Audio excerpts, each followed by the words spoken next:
जय हिंद दोस्तों, आप सभी का स्वागत है। दोस्तों अभी जो आप एक डॉग देख रहे हैं, ये फीमेल डॉग है। एक नज़र में देखने से लगता है कि जर्मन शेफर्ड की कोई बिगड़ी हुई नस्ल होगी, लेकिन वास्तव में ये एक रेयर ब्रीड है। हमारे छत्तीसगढ़ में गिनी चुनी एक दो ही है। ये है बेल्जियम शेफर्ड गोरेंडियल।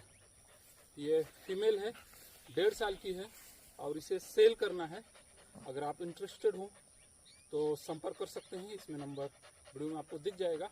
मैं पुनः बता रहा हूँ, ये जर्मन शेफर्ड नहीं है, बेल्जियम शेफर्ड गोरेंडियल है।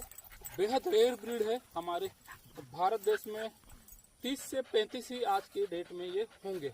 छत्तीसगढ़ में मेरे पास एक पेड़ था, ये उसकी बच्ची है और 1.5 साल की है। ये बेहद तेज होशियार होते हैं, जिस कारण कई देशों में इसे मिलिट्री यूज करती है। और अगर आप इसको लेना चाहें तो मुझसे संपर्क कर सकते हैं।